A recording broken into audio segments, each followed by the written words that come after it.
Nos dias de hoje, a gente vê pessoas que não acreditam em depressão.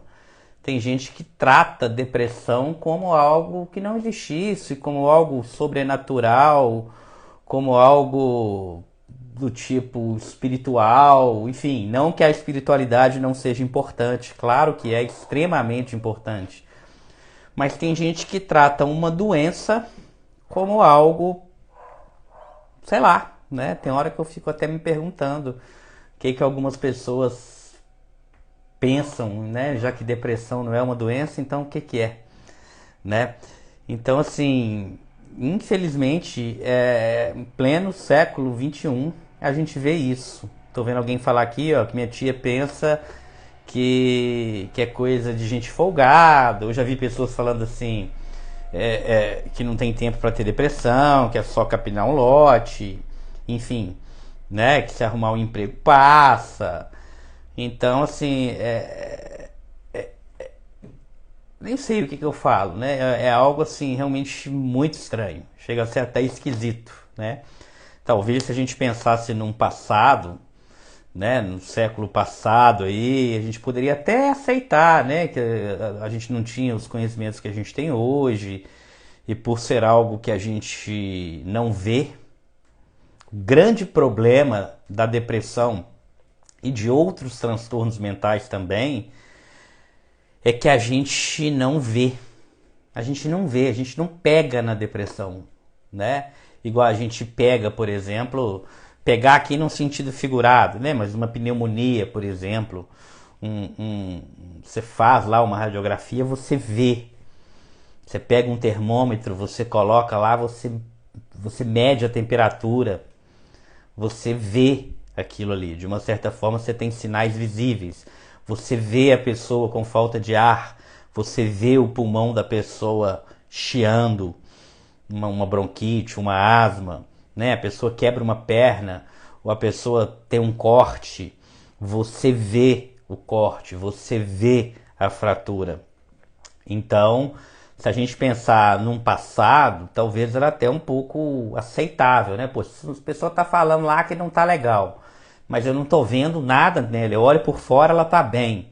Tô olhando a cara dela, tá tudo bem, tá com a cara um pouco abatida, um cara um pouco triste, mas eu tô olhando ali, a pessoa tá tudo ok com a pessoa, né? Então, a gente não, as pessoas às vezes não conseguem aceitar. Então, no passado, talvez a gente pode até compreender, né? Mas hoje em dia é meio inacreditável assim a gente é, imaginar, né? Que tem pessoas ainda que eu acho que muitas pessoas falam realmente por falta de conhecimento. Nem tudo é maldade, tá, gente? A gente também acha que as pessoas às vezes são más. Então, assim, sempre quando eu falo, olha, você não deve falar isso com deprimido, muitas mães, muitos parentes, às vezes próximos, falam coisas que não deveriam ser faladas, mas nem sempre é por maldade, tá? Então, isso é importante a gente frisar. Várias mães, parentes chegam pra mim e falam, olha, eu fazia exatamente isso aí que você tá falando pra mim não fazer. Eu mandava a pessoa lavar o rosto, eu mandava a pessoa se animar, eu pedia para a pessoa sair dessa, mas eu não fazia por mal. Então, nem todo mundo que às vezes age dessa forma faz por mal. Às vezes é por ignorância mesmo, tá, gente? Às vezes é por falta de conhecimento. E aí, um ponto que eu acho extremamente importante a gente, às vezes a gente não ter também essa postura de agredir essas pessoas ou de sair apontando o dedo, né? Às vezes a pessoa simplesmente ela não acredita e teoricamente tá tudo bem, o que a gente vai fazer? A gente sabe que não é bem assim, né? Mas se a gente ficar muito irritado também com essa falta de conhecimento do outro, o que a gente vai fazer? A gente acaba piorando a nossa situação, né? Mas realmente tem hora que dá raiva, né, gente? Tem hora que dá vontade de pegar a pessoa e falar: ô, fica ativo, acorda pra vida. Depressão é doença, é transtorno, já documentado, ninguém tem dúvida disso mais não. Uma pessoa negar a depressão hoje é a mesma coisa que falar que a Terra não é redonda. Não, eu não acredito que a Terra seja redonda, né? Mais ou menos a mesma coisa, né?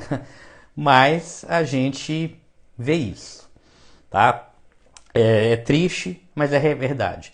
Gente, eu vou entrar agora em alguns assuntos aqui da live, mas antes já coloca o aviãozinho aí, ó, compartilha com algum irmão, com algum parente, com algum um pai, um filho, enfim, um amigo, uma amiga. Compartilha com alguém, clica aí no aviãozinho aqui embaixo, ó, nesse aviãozinho que está embaixo, e já compartilha essa live com alguém que você conheça, que tem depressão, ou que tem algum parente que tem depressão, que está sem saber o que fazer. Então compartilha aí, tá? Clica no aviãozinho aí e já manda aí para várias pessoas, tá bom? Então, gente, olha só, depressão, tá? Depressão é um transtorno crônico, tá? Infelizmente, apesar de ser um transtorno psiquiátrico comum, tá? De ser um transtorno psiquiátrico bem frequente, mais ou menos 30 a 60% dos pacientes que procuram a atenção primária, que vão nas unidades básicas de saúde, tá? Não são identificados de uma forma adequada, tá? Ou quando é identificado, muitas vezes não é tratado de forma adequada. Então é uma prevalência muito grande. Muitas pessoas que chegam nas unidades básicas de saúde com depressão não têm um diagnóstico correto de depressão, tá? E quando tem, muitas vezes não são tratados de forma adequada, ou seja, os nossos clínicos gerais e as outras especialidades, elas não estão reconhecendo de forma efetiva a depressão. E lembrando, gente, que é uma doença que tem uma prevalência altíssima, tá? Uma prevalência altíssima. Outro ponto importante, tá? Mais ou menos metade dos pacientes chegam na atenção básica sem ter uma queixa, sem ter uma explicação física para as suas queixas. Então a pessoa às vezes ela vai lá, procura um posto de saúde, procura uma unidade básica de saúde e não consegue às vezes ter uma explicação clara para aquelas queixas que ela tem, queixas físicas. É um ponto que eu quero falar muito aqui hoje, tá? Dessa relação entre depressão e queixas físicas, incluindo dor, tá? A gente sabe que a depressão diminui o limiar da dor. Então isso é muito importante, tá? Depressão, gente, além do prejuízo social, que eu não preciso nem falar, né? O prejuízo social, pessoal, na vida pessoal dessa pessoa, na família, nos relacionamentos, na escola, no trabalho, enfim, esse prejuízo pessoal nas áreas da vida da pessoa é fácil da gente perceber. Além do sofrimento que a pessoa tem, a gente também consegue perceber esse sofrimento. Agora, o que pouca gente fala e o que é muito pouco falado, tá? São os problemas físicos da depressão.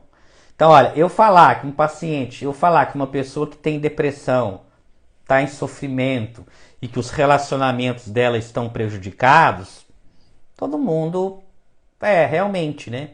E principalmente aquelas pessoas que julgam, elas falam assim: ah, para de sofrer, sai da cama, levanta, cria vergonha na cara. Não é assim? Muita gente já ouviu isso. Ou então, não tenho tempo para ficar deprimido. Porque a pessoa, ela só está vendo o seu relato. Quer dizer, ela está vendo que você está ali meio para baixo, meio paralisada, e é o seu relato. Mas aquilo que está acontecendo dentro do seu organismo, a pessoa não consegue ver. Como eu disse no início da live, se você corta uma perna, a pessoa vê a ferida. Você tem uma unha encravada, a pessoa vê a inflamação ali na sua unha e fala: meu Deus, esse trem deve estar doendo pra caramba. E assim, a pessoa olha e fala: nossa, esse negócio seu aí tá infeccionado. Você precisa passar uma pomada, você precisa passar o desinfetante. Porque esse trem vai infeccionar, vai virar gangrena, vai dar um problema danado, você tem que tomar antibiótico. Não é assim que as pessoas falam? Porque a pessoa está vendo. Depressão as pessoas não veem. Então, assim, é o relato seu e o seu comportamento. Quem está de fora consegue ver. O seu relato e o seu comportamento, que muitas vezes é um comportamento que a pessoa tende a se fechar. Claro que, como parte do tratamento, existe sim estratégias de ativação comportamental, mas que normalmente não é feito dessa forma que as pessoas de fora tentam ajudar. Então, olha só. Então, além da depressão gerar prejuízo pessoal, social, familiar, a gente tem problemas físicos, gente, tá? Incluindo, por exemplo, tá? Aqui quando eu falo problema físico, gente, eu não estou falando só de dor também não, tá? Dor também, diminui o limiar da dor, faz com que as dores, de um modo geral, sejam mais fortes. Então, uma pessoa que tem, por exemplo, uma enxaqueca, que já dói pra caramba, se vê uma depressão, essa enxaqueca fica mais forte. Uma pessoa que tem um problema de coluna, uma pessoa que tem uma hérnia na coluna, se essa pessoa já dói pra caramba, né? Teve uma vez que eu estava dando uma entrevista para alguma rádio que eu falei assim, a pessoa às vezes tem uma dorzinha na coluna. Alguém parou e falou, opa, dorzinha não, porque a dor de coluna já dói bastante. Então não é dorzinha. Mas no contexto assim, se a pessoa tem uma dor lombar, né, uma dor de coluna, se vem uma depressão por cima, essa dor aumenta ainda mais, tá? Ou seja, a depressão diminui o limiar da dor, faz com que intensifique a dor da pessoa acometida, seja qual dor for, tá? Agora, por exemplo, será que tem relação entre depressão e câncer? Cuidado com o que eu vou falar, porque o que eu vou falar aqui, principalmente para quem menospreza a depressão, para quem acha que depressão é coisa da sua cabeça, tá? Depressão está associado com câncer. Nossa, sério isso? Sim. Depressão está associado com diabetes. Depressão está associado com obesidade. Por exemplo, o risco relativo de um deprimido ter câncer é de 30%. O que significa isso? Muita calma, vamos interpretar isso. Não é que quem tem depressão tem 30% de ter câncer, não. Não é isso, tá? Mas, se eu pegar um grupo de pessoas que não têm depressão e comparar com um grupo de pessoas que têm depressão, aquele grupo com depressão tem 30% de mais chance de ter em comparação com aquele grupo que não tem depressão. Então, ou seja, não é que quem tem depressão tem 30% de chance de ter câncer, não é isso. Mas ele tem 30% mais chance de ter em comparação com quem não tem depressão. É o que a gente chama de risco relativo. Risco relativo de hipertensão. Alguém está falando aí, ó, Denise Amanda Silva. Pressão alta, hipertensão e depressão tem um risco relativo de 40%. Obesidade, diabetes, 60%. Tá? Cardiopatia, doenças do coração e mortalidade de um modo geral, um risco de 80%. Resumindo, pessoas deprimidas morrem mais de doenças físicas. Eu não estou falando aqui dos problemas associados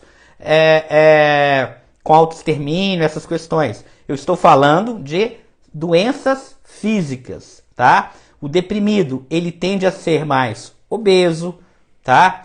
Aqui, gente, eu estou falando de uma depressão não tratada, a longo prazo, sem tratamento. Não é um episódio depressivo que a pessoa teve na vida e tratou, não. Mas qual que é a ideia aqui que eu quero falar para vocês? A gente tratar depressão, a gente está fazendo prevenção de doenças físicas. Quais doenças? Olha, eu vou tratar um paciente que tem depressão. Beleza. Eu vou melhorar a qualidade de vida dele, vou melhorar os relacionamentos de vida dele e vou tirar ele do sofrimento. Ok, isso aí todo mundo já sabe. Todo mundo já sabe. Agora, você sabia que tratar a depressão eu estou fazendo prevenção para câncer? Sabia que eu estou fazendo prevenção para diabetes e facilitando a vida do endocrinologista? Se a pessoa já for diabetes, vai ficar mais fácil tratar. o diabetes, sabia que depressão está associado com obesidade, e lembrando, obesidade, diabetes e hipertensão está associado com o quê? Com infarto e morte. Então, gente, quando as pessoas falam que depressão é algo só mental, olha só, aqui eu estou falando das consequências de uma depressão não tratada, a gravidade que isso pode virar. Então, esse é que é o grande problema, tá? E aí, veja bem, eu não tratar um episódio depressivo, como eu falei, olha, alguém está falando aqui, ó, demência de Alzheimer. Olha só, Diniz, com certeza sim, tá? Com certeza sim. Até porque, para me fazer o que previne as demências de um modo geral, se a gente pensar em demências de Alzheimer, não só as demências, o mal de Alzheimer, a demência de Alzheimer, mas a demência vascular, por exemplo, quando a gente fala em prevenção de doença de Alzheimer, de demência de Alzheimer, o que previne uma demência de Alzheimer? Vamos falar aqui rapidinho sobre isso, porque tem a ver. Primeiro ponto é a pessoa ter uma vida intelectual ativa. Aprender um novo idioma, fazer muita leitura, ok, né? Exercitar a mente é um fator de prevenção para as demências. Outro fator de prevenção é a gente controlar, tá? Os fatores de risco cardiovasculares. Então, um diabetes não controlado, uma hipertensão não controlada, colesterol alto, eu falei aqui da obesidade, isso tudo contribui para um quadro demencial. Então, até mesmo de uma forma indireta, eu tratando a depressão, eu estou prevenindo a minha saúde cardiovascular. Então, veja bem, sim, tá? Tem relação com os quadros demenciais, sim. Então, veja bem, pessoas com diabetes e cardiopatas têm mais depressão, e pessoas mais deprimidas tendem a ter mais diabetes e cardiopatia, tá? A gente sabe, por exemplo, pacientes que infartam, mais ou menos a metade dos pacientes que infartam evolui com um quadro depressivo. Então anda muito junto isso daí. E eu não tratar, por exemplo, uma depressão pós-infarto, eu posso complicar a recuperação desse paciente. A gente sabe, por exemplo, que pessoas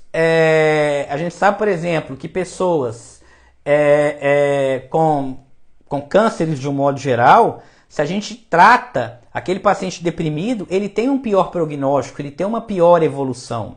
Então, tratar a depressão, a gente está tratando, como alguns gostam de dizer aí, a alma, né? Ou seja, a dor da alma, é onde a gente vai falar da questão do sofrimento.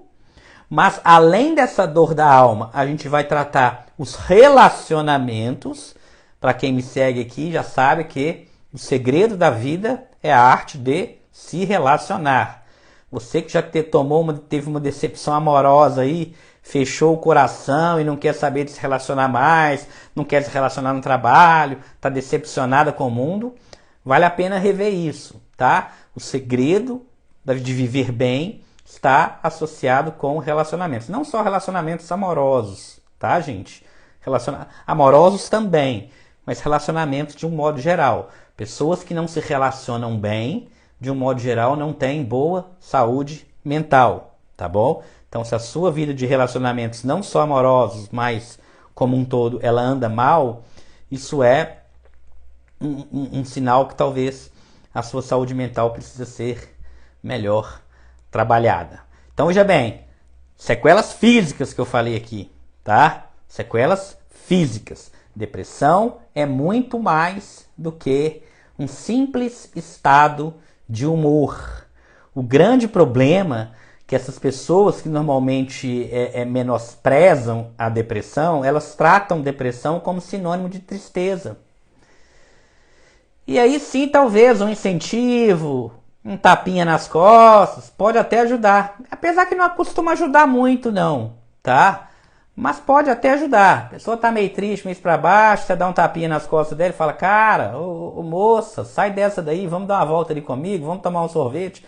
Talvez para uma tristeza, né? Essas frases aí de ajuda que a gente vê por aí, pode até ajudar. A pessoa fala, caramba, tem alguém aqui querendo me incentivar e tal. Arranca ali um sorrisinho de cantinho de boca e a tristeza vai embora. O grande problema é esse, que as pessoas consideram, as pessoas tratam depressão como sinônimo de tristeza, tá?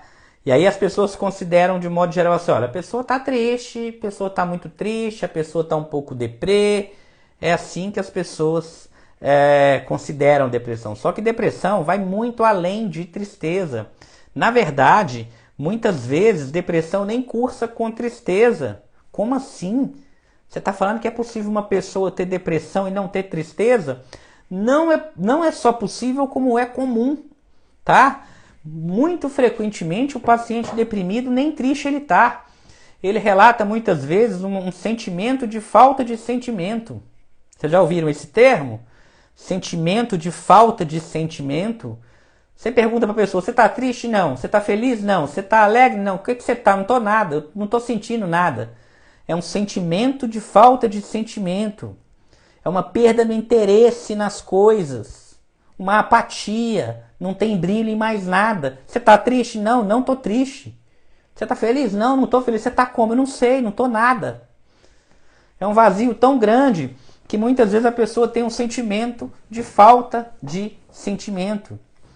E aí o grande problema é que a pessoa que está com depressão, nem ela está entendendo o que está acontecendo. Imagina, você está sentindo algo que não é tristeza, que não é alegria, que não é nada. Você só não vê graça nas coisas que você via antes. Além disso, você começa a ter perda de peso, a alimentação prejudicada, insônia, sensação de cansaço, prejuízo de memória, concentração, atenção, um isolamento. E aí você fala, gente, não tô triste não, o que eu tenho? Não sei. Na verdade, esse sentimento de falta de sentimento não é algo só quantitativo, do tipo, você foi demitido e aí você fica muito triste. Você terminou um relacionamento, você fica muito triste. E alguém te pergunta, de 0 a 10, quanto você está triste? A pessoa fala, tô 10 de tristeza. Muitas vezes na depressão, não é algo em termos de quantidade. Eu estou muito triste ou pouco triste. É algo de qualidade. A pessoa perde um pouco da qualidade das emoções. Ela não sabe mais o que está acontecendo. Muitas vezes ela perde até quem ela é. Em quadros mais graves, você pode cursar até com delírio. Eu já falei aqui para vocês sobre a depressão psicótica, tá? Depois eu posso falar mais sobre isso em outras lives.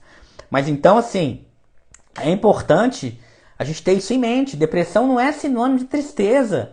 E as pessoas acham que tristeza é sinônimo de depressão. Depressão está associado com esse sentimento de falta de sentimento, uma falta de disposição, uma falta de motivação, baixa de energia, tá? E lembrando, como eu já falei, um prejuízo na vida da pessoa, tá? Agora, algo extremamente importante, tá? É que quando a gente fala de humor e as pessoas que normalmente ficam mandando aí você se animar, dando tapinha nas costas, elas consideram que uma pessoa que tem depressão está muito triste. E, gente, a tristeza é algo totalmente normal e bom. Ficar triste é bom. Agora bugou minha cabeça. Você está falando que ficar triste é bom? Não é que na hora que a gente está triste, a gente vai sentir, é gostoso ficar triste. Não. A maioria das emoções são emoções que a gente não quer sentir, tá? Mas, de um modo geral, as emoções elas são úteis. Quando eu tenho uma tristeza, por exemplo, aquilo me sinaliza que algo no meu comportamento, algo na minha vida não vai bom, de um modo geral. A tristeza me faz ficar mais reflexivo. Eu reflito mais sobre a vida enquanto eu estou triste. O grande problema é confundir tristeza com depressão. A tristeza, ela vai vir, vai ter um início, meio e fim, e não vai te gerar grandes prejuízos, grandes problemas. É algo que você não quer sentir, mas que provavelmente não, invariavelmente, vai te levar a um crescimento. A pessoa cresce com a tristeza. A depressão não. A depressão não tratada não gera um crescimento. Muito pelo contrário. A depressão, ela faz com que a pessoa comece a ter prejuízo na vida, tá? Então, como eu disse, problemas de memória, atenção, concentração. É muito comum, gente, tá? Um sintoma muito comum da depressão, hoje em dia tem ficado menos frequente, mas ainda assim é frequente, é o sentimento de inutilidade ou de culpa. A pessoa começa a se sentir culpada. Você sabe por que a pessoa se sente culpada? Imagina, essas frases que as pessoas falam de um modo geral, você precisa se animar, saia dessa, todo mundo tem problema na vida, você precisa dar mais valor na vida, você precisa capinar um lote, você não tem motivos para estar assim, você é muito nova, você é muito bonita, você tem uma vida pela frente. Essas frases que as pessoas falam, o maior problema é que o próprio deprimido, muitas vezes, ele também fala isso com ele. O diálogo interno de um paciente deprimido costuma ser muito cruel. A pessoa se maltrata muito. É um relacionamento dela com ela mesma, um relacionamento muito abusivo. Se a gente pegar, né, a gente fala muito hoje, recentemente aí teve essa questão do racismo, que tem que ser banido mesmo lá do ator lá, né, que fizeram racismo lá contra o filho dele, ainda mais com criança, né, o racismo já é assim, absurdo em todas as suas faces, né, com criança então parece que a gente fica mais bravo ainda, né, relacionamentos abusivos que a gente sempre fala, homofobia, mas se a gente parar para pensar, o relacionamento que a gente tem com a gente mesmo, muitas vezes é um relacionamento muito abusivo também. Já imaginou esse diálogo interno que você faz com você mesma? Já imaginou se fosse uma outra pessoa? Provavelmente iria dar cadeia. Porque assim, eu sou um inútil, eu sou um burro, eu não sirvo pra nada, eu sou um lixo, eu sou incompetente. Imagina uma outra pessoa falando isso com você. Você ia assim, no mínimo você ia querer sair de perto dessa pessoa. Ou até chamar a polícia e mandar prender.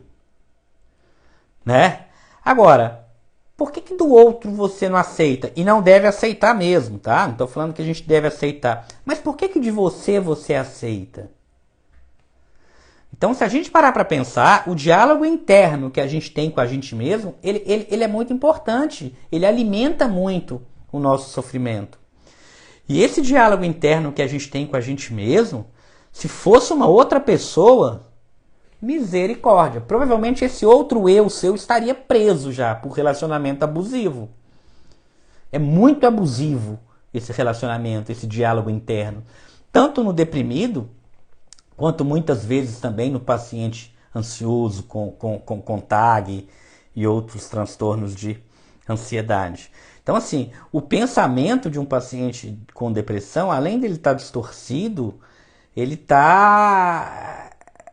tende a ser catastrófico, né? É um mundo só de coisas ruins, é um mundo só de desgraça, é um mundo onde só tem tragédias, nada vai dar certo, porque o foco atencional desse paciente está com problema. Então, além de tudo isso que eu já falei até agora, o paciente com depressão ele tem um prejuízo de atenção.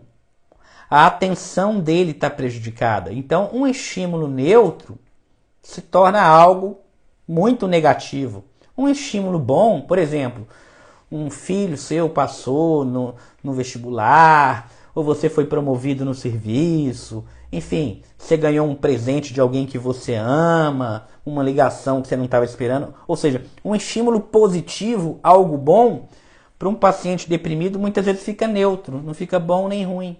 Um estímulo neutro, por exemplo, um passarinho está cantando aqui na janela. É algo neutro, para quem não gosta de passarinho. Para quem gosta é algo positivo. Mas se torna algo chato. Nossa, que passarinho chato, que coisa chata, que coisa ruim. Entende? Ou seja, aquilo que é neutro fica ruim. Aquilo que é bom fica neutro. Aquilo que é ruim fica péssimo. Então, a atenção do paciente com depressão, ela está muito prejudicada. E, na verdade, o paciente, a pessoa com depressão, ela está com uma hiperconcentração. Ela está muito concentrada. Mas ela está muito concentrada dentro dela mesmo e nos aspectos negativos. Por isso que a gente fala que o paciente com depressão ele tem um prejuízo na memória, na atenção, na concentração, porque como a atenção dele está focada dentro dele, ele só olha para dentro e só olha para os aspectos negativos, aquilo que está externo a ele, tende a se perder. Imagina que eu olho aqui para dentro de mim, tá? Eu começo a olhar aqui para dentro de mim, para minha alma, e começo a pensar: nossa, como você é feio. Nossa, como você é inútil. Nossa, como você não serve para nada. Nossa, você não vai dar boa coisa. Nossa, você é isso. Nossa. Eu só estou olhando para dentro de mim, só para os aspectos negativos. E aí alguém aqui fala alguma coisa comigo. Nossa, Bruno, você viu aqui, olha, você viu o que passou, a série que passou ontem? Depois eu não lembro mais. Aquilo que está acontecendo ao meu redor, eu me perco a minha atenção. Por quê? Porque a minha atenção está interna. Eu costumo dizer que o paciente com depressão, ele está ensimesmado nele mesmo. Ou seja, a atenção está voltada para dentro. A atenção está voltada para o interior. Mas está voltada para um polo negativo. Muitas vezes a gente voltar a nossa atenção para dentro, isso é interessante, tá? Mas no caso do deprimido, ela está sempre voltada para o interior e voltada para o aspecto negativo. E aí o que está externo se perde. Por isso que é importante a gente tentar, o que eu sempre tento fazer aqui nas lives, é pegar os sintomas da depressão e tentar ir destrinchando ele.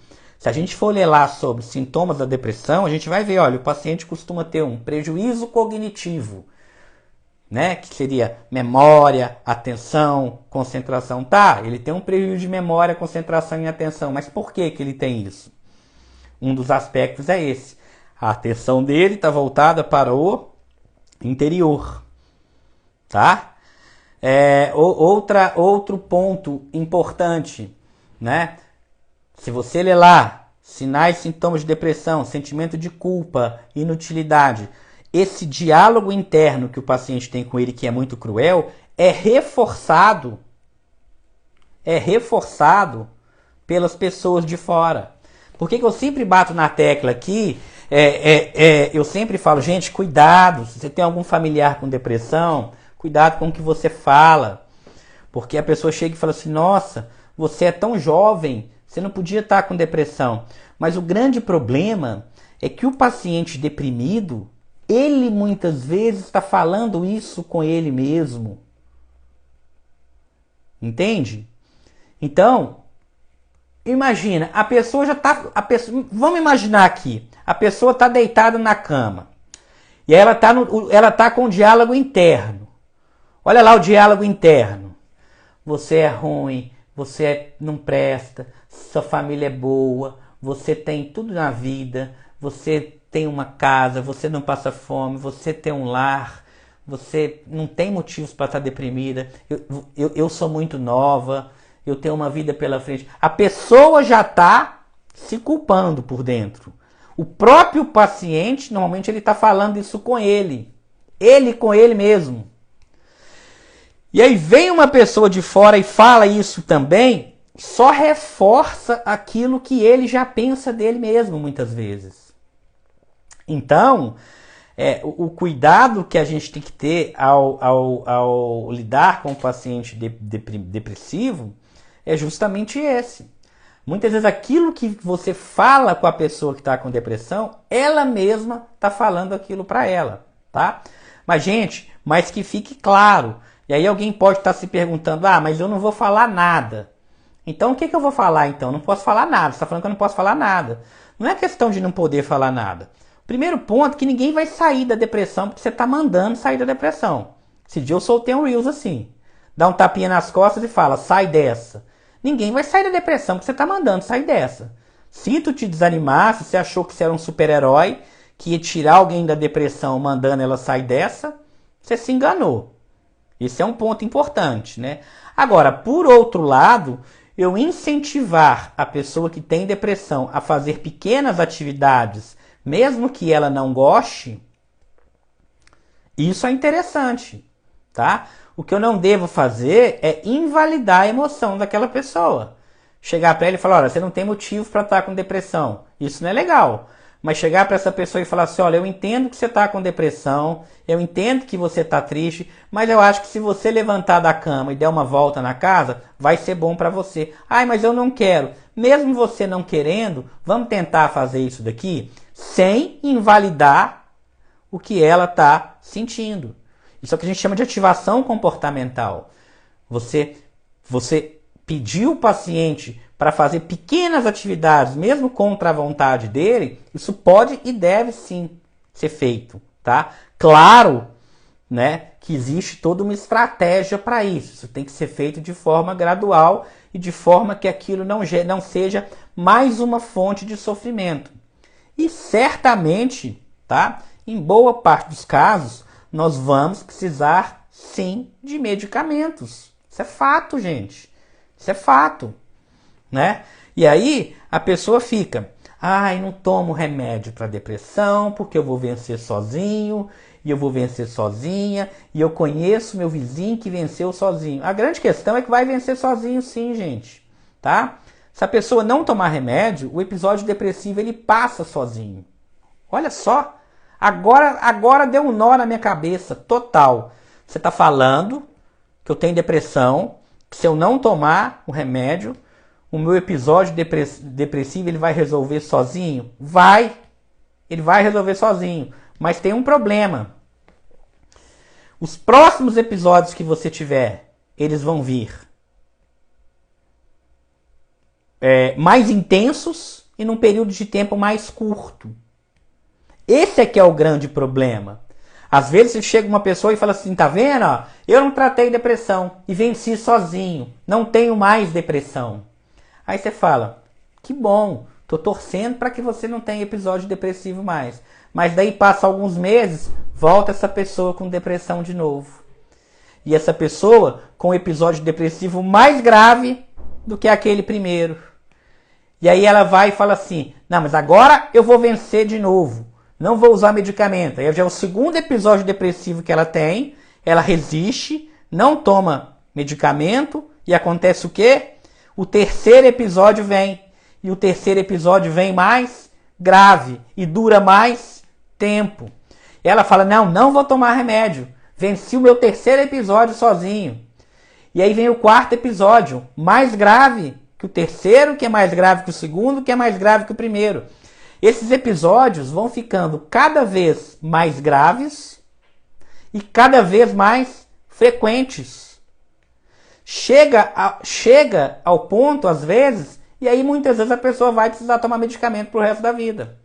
Sendo que talvez, se ela tivesse tratado o primeiro episódio, o segundo episódio, direito, ela poderia ficar livre do remédio. Então, aquilo que a maioria das pessoas fazem com medo de ficar dependente de remédio, é o que justamente levam essas pessoas a precisarem de remédio de forma indefinida. Por quê? Parece que cada episódio depressivo não tratado, cada episódio depressivo não tratado deixa uma sequela, deixa uma marca no seu cérebro, que faz com que os episódios voltem mais intensos, duram mais e o intervalo entre eles seja mais rápido.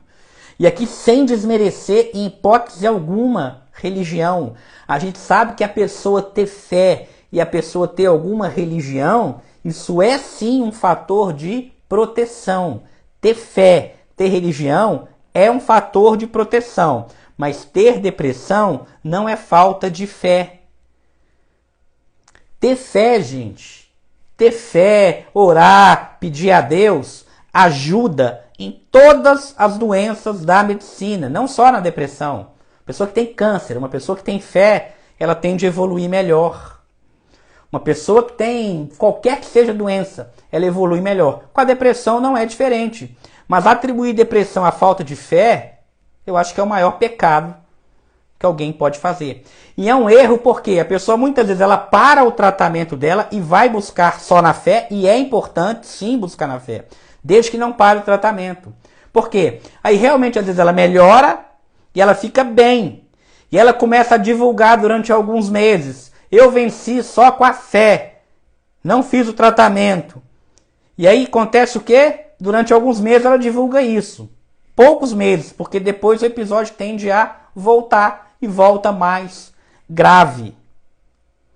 Então, eu falar isso aqui, as pessoas, nossa, mas você está falando mal de religião. De jeito nenhum. Até porque eu sou uma pessoa que tenho fé. Então, de jeito nenhum. Agora, a gente tem que tomar cuidado. A gente tem que tomar cuidado com algumas falas. Do tipo, eu venci sem remédio. Ok, lembra que você está vivendo ainda. O jogo não acabou ainda não. Então você está falando que venceu. Daqui a pouco vem um episódio muito maior do que o primeiro que você teve. Sendo que se você às vezes fizesse um tratamento correto, talvez nem um segundo episódio você não teria. E aí alguém falando, mas então eu vou tomar minha cervejinha, não vou tomar minha cervejinha, isso e aquilo. Gente, essa questão de atividade física, alimentação, bebida alcoólica, droga, isso não é uma exigência do médico. Isso é uma exigência do seu cérebro. Médico não proíbe ninguém de beber, de nada. É o seu cérebro que não tolera muito bem o álcool. Agora, poder beber, poder usar droga, cada um pode fazer o que quiser. O que a gente não pode é ser ingênuo. O que é ser ingênuo? É você beber achando que não está prejudicando. Vai estar prejudicando. Agora, se para você vale a pena beber mesmo prejudicando, beba e está tudo bem nisso. Por sua conta e risco. Como diria o meu grande amigo Silvio Santos. Está certa disso? Por sua conta e risco? Desde que seja por sua conta e risco. Desde que não seja de uma forma ingênua. A gente vê muito uso ingênuo, por exemplo, da maconha. Muita gente vai começar a me xingar aí agora.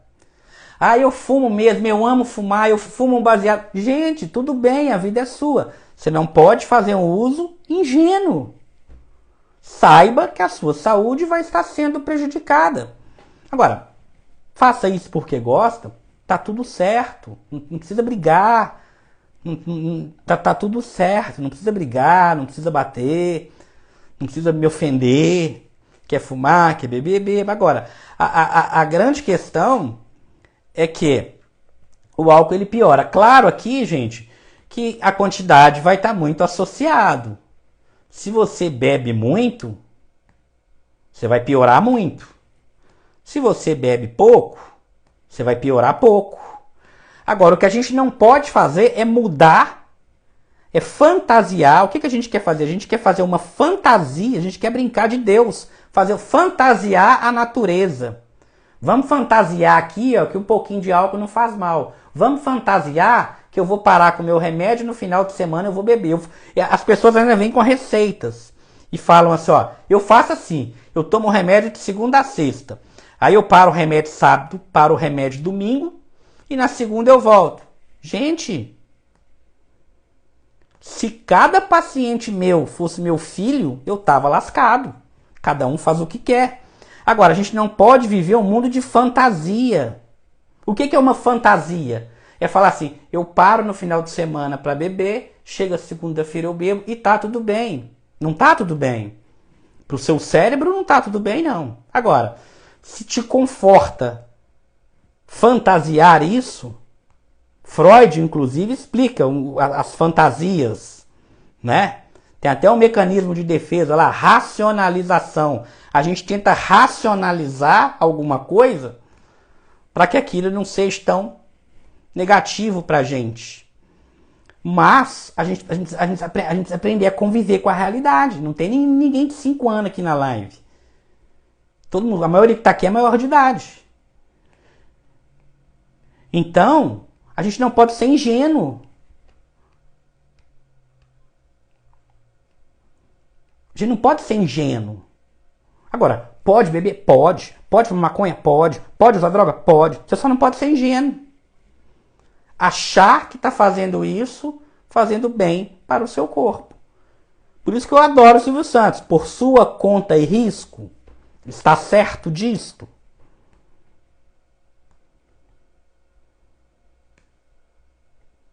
Né? Então essa que é a ideia. Agora, claro, gente, aí muita gente começa, né? Ai, mas como que vai ser minha vida sem álcool? Como que eu vou viver sem álcool? Gente, não estou mandando ninguém viver sem álcool, né? Agora, tem que começar, antes de bater no peito aí e falar que depressão não tem cura, que não consegue ver ninguém que melhora com depressão, olha pra dentro e vê se você tá fazendo a sua parte. Tá tomando remedinho certinho, tá no horário certinho, tá fazendo a terapia. Aquela terapeuta que fala as coisas que você não gosta, ela é chata, e você troca pra outra que fala tudo que você gosta. Aí não dá certo, né? Então é isso que a gente tem que começar a pensar. Mas enfim, gente, tá? Falei um tanto de coisa aqui sobre a depressão. Agora no final dei até uma bronca aqui, né? Na verdade não é bronca, mas a gente precisa sair desse mundo fantasioso. Vão para o mundo real. Álcool faz mal pro cérebro. Ponto. Aí daqui a pouco aparece mas só uma tacinha previne, não sei o que. A pessoa que pergunta isso, normalmente não bebe uma tacinha, bebe uma jarra. Porque quem bebe uma tacinha nem aparece aqui para perguntar. Né? Ai, mas eu vi que se beber uma latinha de cerveja, a pessoa que pergunta isso bebe uma caixa. Então assim, a gente tem que começar a pensar nisso. Tá? Fazendo um tratamento adequado, os resultados são sim muito bons, tá? Melhores até do que várias outras áreas da medicina, tá bom? Então, é isso que a gente tem que começar a pensar. O grande problema é que normalmente as pessoas querem um tratamento de forma totalmente passiva. Elas querem chegar num consultório, deitar de preferência num divã, cheio de almofada, todo acolchoado, todo cheio de tapete, fechar os olhinhos, pingar 2 gotinhas na boquinha e pronto, tô sarado. Isso não vai acontecer. O processo de tratamento é um processo ativo, tá? Pessoa fazendo um tratamento verdadeiramente correto, tem sim a possibilidade enorme dessa pessoa se ver livre da depressão. No mínimo, controle. No mínimo, um controle, tá? Mas boa parte dos casos, a pessoa vê sim livre da depressão. A depressão não é mais difícil de tratar do que outras doenças médicas. Os transtornos psiquiátricos não são mais difíceis de tratar do que outras áreas médicas, igual muita gente pensa por aí. Basta começar a comparar, compara com uma asma, compara com as doenças cardiovasculares, só que parece que nas outras áreas as pessoas lidam melhor. Quando é saúde mental, o pessoal fica meio com um pé atrás. Tá bom? Gente, olha só, já vou finalizando aqui, tá? Beijo no coração de todos vocês. Lembrando que essa live daqui a pouco, ela vai ficar um pouquinho aqui no Instagram, depois ela é editada e vai para o canal do YouTube, tá? Quem não me segue lá no YouTube, já entra lá. O link do canal do YouTube tá aqui na bio, tá? Na descrição da minha página que tem o meu canal do YouTube. Aqui no Instagram ficam os vídeos pequenininhos. Lá no YouTube, gente, é que eu concentro todos os vídeos maiores, tá? Vídeos com mais de 1 hora, vídeos de 30 minutos, tudo tá lá no YouTube. Vários assuntos em saúde mental você acha lá no meu canal do YouTube, tá? Perguntando onde que é o consultório, eu atendo em Belo Horizonte e online, Brasil inteiro, tá bom? Todos os links estão aqui na bio, tá? Tanto para falar comigo, agendamento de consultas, quanto também o canal do YouTube você encontra aqui na descrição da minha página, tá bom? Entra lá, se inscreva no canal que você consegue ver, ativa o sininho, né? Ativa o sininho que você consegue ver todas as minhas lives vão para o meu canal do YouTube, tá bom? Agora, gente, já sai daí e se inscreva lá, tá bom? Não deixe para inscrever depois não, porque senão vocês esquecem.